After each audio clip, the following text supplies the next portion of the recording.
Hello everyone, welcome to my channel my physics. आज का जो हमारा टॉपिक रहने वाला है वो है equilibrium of charges. Equilibrium of charges, इससे रिलेटेड एग्जाम में बहुत न्यूमेरिकल आते हैं, बट न्यूमेरिकल सॉल्व करने से पहले आपको ये पता होना चाहिए कि इक्विलिब्रियम ऑफ चार्जेस होता क्या है।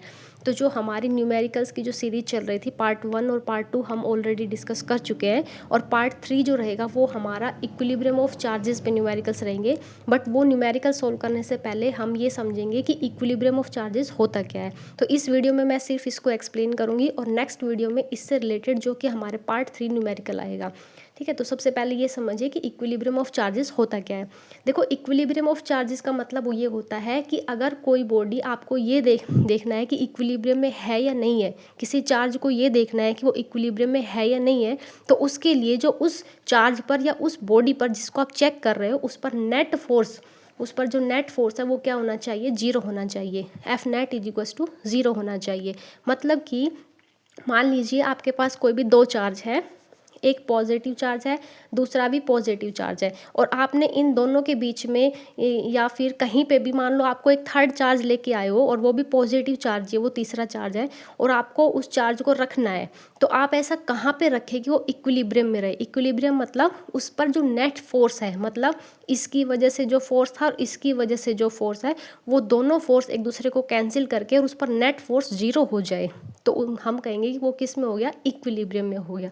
ठीक है, तो इक्विलिब्रियम का मतलब आपको समझ में आ गया होगा कि मान लीजिए कोई भी दो चार्ज है या दो बॉडीज है, और आप तीसरी बॉडी को वहाँ लेके आ रहे हो, और उस बॉडी को हमें ऐसी जगह पे रखना है, ऐसी पोजीशन पे रखना है कि इन दोनों की वजह से उस बॉडी पर, तीसरी वाली बॉडी पर नेट फोर्स क्या हो जाए, ज़ीरो हो जाए।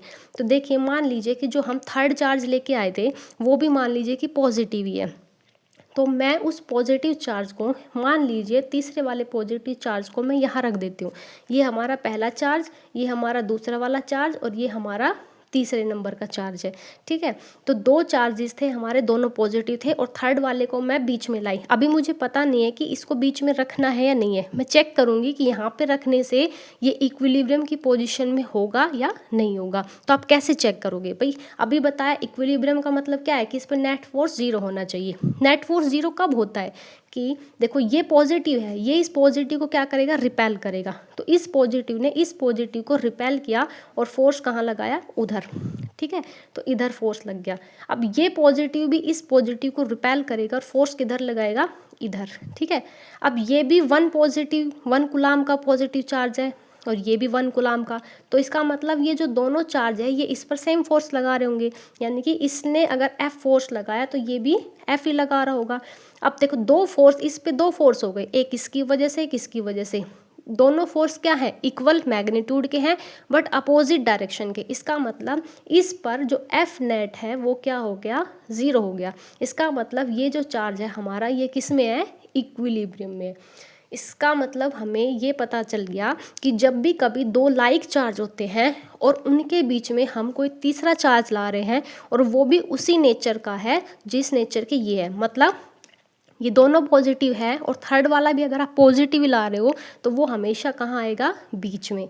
ऐसे ही मान लो ये दोनों नेगेटिव होते और थर्ड वाला जब आप नेगेटिव ही लेके आते, तो वो कहाँ आता, बीच में। कैसे, ये इसको रिपेल करता, ये इसको रिपेल करता, अपोजिट फोर्स लगते, इक्वल मैग्नीट्यूड के, नेट फोर्स जीरो। ठीक है, तो लाइक चार्जेस के बीच में अगर आप उसी सेम नेचर का चार्ज लाते हो, तो वो हमेशा कहाँ पे इक्विलिब्रियम में होगा, बिल्कुल मिडल में उनके। ठीक है, तो ये दो केस हमारे हो गए। थर्ड केस ये बनता है कि मान लीजिए अगर ऐसा होता कि अब तक तो मैंने ये दोनों सेम लिए थे, मतलब अगर ये 1 कूलाम का, ये भी 1 कूलाम का, ये 1 कूलाम का, ये भी 1 कूलाम का, अगर मैं ऐसे लेती कि मान लीजिए कि ये पॉजिटिव है, लेकिन ये मान लीजिए सिर्फ प्लस का है।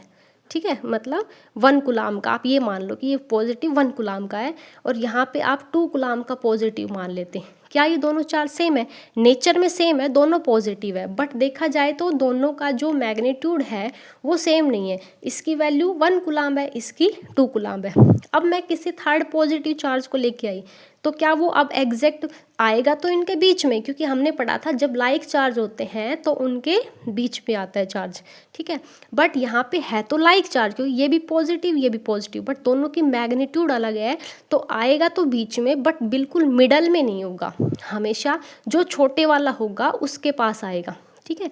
तो जो आप थर्ड चार्ज लाओगे वो किसके पास होगा, जो आपका मैग्नीट्यूड में स्मॉल चार्ज है उसके पास होगा।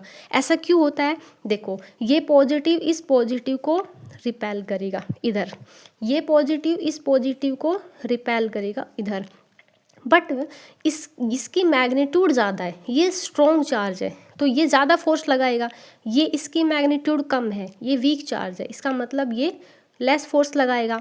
तो इसने फोर्स ज़्यादा लगाया इसलिए ये यहाँ बीच में ना होकर थोड़ा सा इधर शिफ्ट हो जाता है, क्योंकि इधर वाला जो फोर्स है और ये इधर वाला जो फोर्स है तो इसका फोर्स ज़्यादा था, यानी इस वाले फोर्स की वैल्यू ज़्यादा है तो ये थोड़ा इधर शिफ्ट हो जाता है। समझ आया।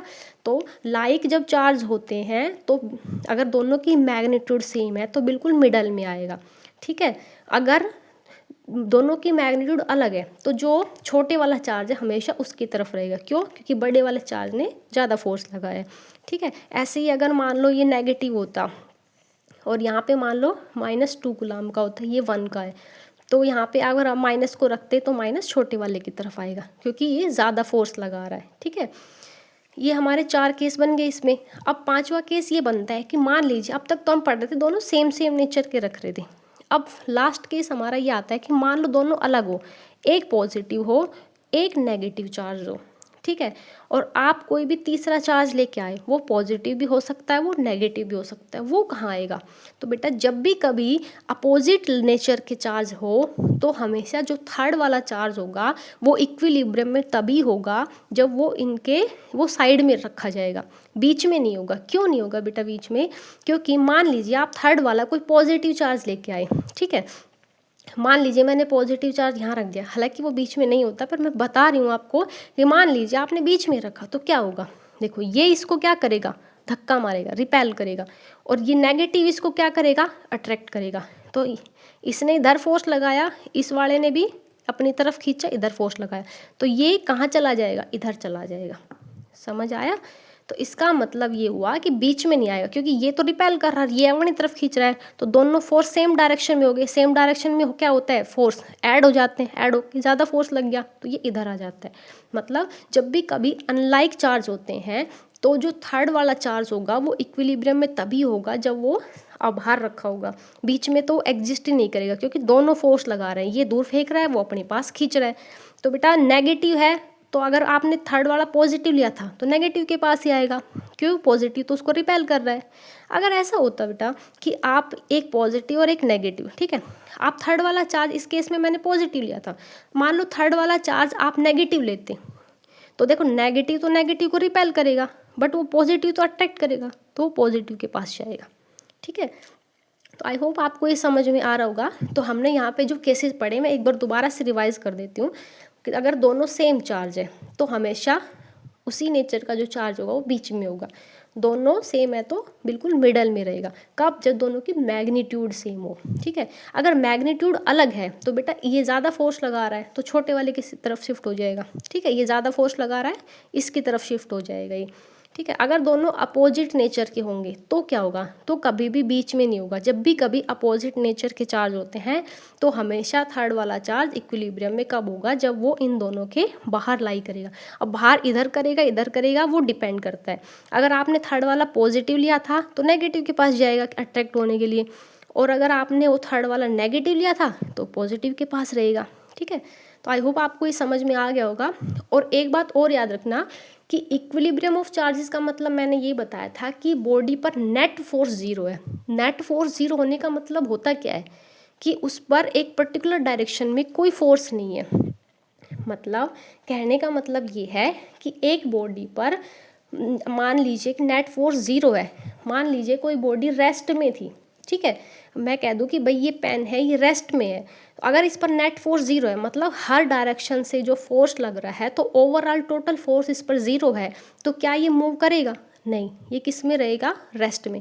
मतलब जब भी किसी बॉडी पर नेट फोर्स 0 होता है तो अगर वो रेस्ट में है तो वो रेस्ट में ही रहेगी।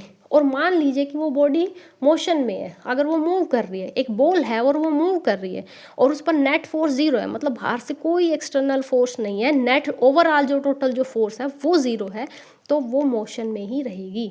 मतलब इक्विलिब्रियम की कंडीशन में कभी भी बॉडी की स्टेट चेंज नहीं होती। अगर वो रेस्ट में है तो रेस्ट में रहेगी, मोशन में है तो मोशन में रहेगी, और मोशन में भी है तो उसकी जो वेलोसिटी है वो हमेशा क्या रहेगी, कांस्टेंट रहेगी। कांस्टेंट क्यों रहेगी, क्योंकि वेलोसिटी चेंज करने के लिए फोर्स लगाया जाता है, बट यहाँ पे नेट फोर्स 0 हो रहा है। इसका मतलब ये है कि वो बॉडी अगर मोशन में भी है तो वेलोसिटी उसकी हमेशा कांस्टेंट रहेगी, और रेस्ट में है तो रेस्ट में ही रहेगी। आई होप आपको ये इतना समझ में आ गया होगा। फिर भी इससे रिलेटेड कोई भी डाउट होता है तो आप मेरे से कमेंट सेक्शन में बता सकते हैं, और अगली वीडियो में हम इससे रिलेटेड जो न्यूमेरिकल्स पूछे जाते हैं एग्जाम्स में वो करेंगे। आज के लिए इतना ही। Thank you so much. Video को लाइक करें, शेयर करें, चैनल को सब्सक्राइब करें। Thank you.